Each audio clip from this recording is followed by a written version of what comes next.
بسم اللہ الرحمن الرحیم۔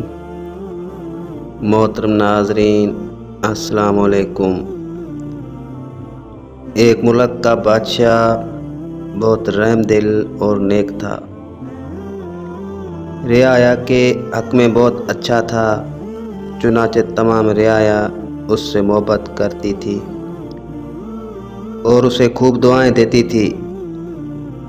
اسی ملک کے ایک دور دراز گاؤں میں ایک کسان رہتا تھا، جس کی یہ خواہش تھی کہ اپنے نیک دل بادشاہ کی زیارت کی جائے اور اسے کوئی تحفہ دیا جائے۔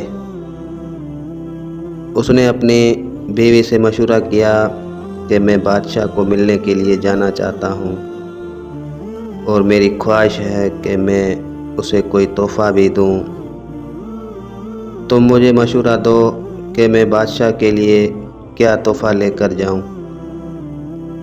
بیوی نے کچھ دیر سوچا اور کہا کہ بادشاہ کے پاس تو ہر چیز ہوگی، ہم اسے کیا تحفہ دے سکتے ہیں۔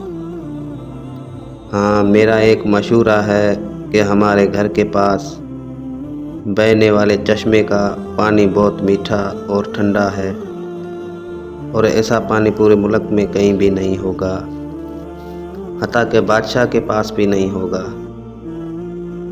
تو تم اس کے لیے یہ پانی لے جاؤ۔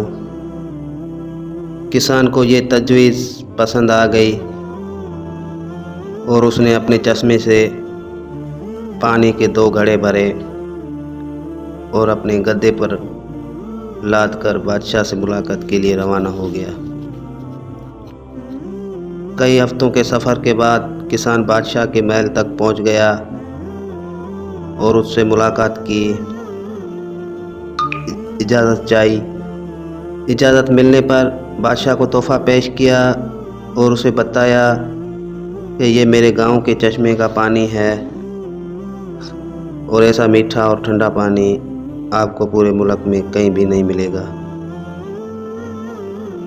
بادشاہ کے اشارے پر وزیر نے گھڑے کا ڈھکن اٹھایا تو کئی ہفتوں کے سفر کی وجہ سے پانی میں بدبو پیدا ہو گئی تھی۔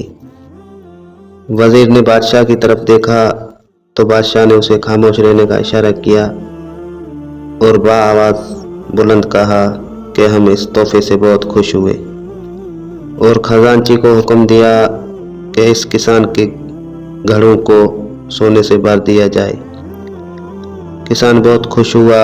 بادشاہ نے وزیر کو بلا کر چپکے سے کہا کہ پانی کو گرا دینا اور واپسی پر اس کسان کو اس راستے سے گزارنا جہاں ہمارے چشمے ہیں، تاکہ اسے علم ہو کہ ہمارے پاس پانی کے کتنے چشمے ہیں اور ان کا پانی کتنا ٹھنڈا اور فرحت بخش ہے۔ چنانچہ جب کسان کو انعامات دینے کے بعد ان چشموں کے پاس سے گزارا گیا تو وہ سمجھ گیا کہ اس کا تحفہ کتنا حقیر تھا، لیکن بادشاہ نے اس کے حقیر تحفے کو بھی قبول کر کے اسے انعام سے نوازا۔ اس کے دل میں بادشاہ کے لیے محبت اور عقیدت اور بڑھ گئی۔ تو دوستو، ہماری عبادت کا بھی یہی حال ہے۔ جو ہم ٹوٹی پھوٹی عبادت کرتے ہیں تو ہم اسے بہت اچھے سمجھتے ہیں۔ عبادت کی حقیقت معلوم ہونے کے باوجود وہ مالک الملک نہ صرف ان عبادت کو قبول کرتا ہے بلکہ انعام کے طور پر بیش بہا نعمتوں سے بھی نوازتا ہے۔ حالانکہ اسے ہماری عبادتوں کی ضرورت نہیں ہے۔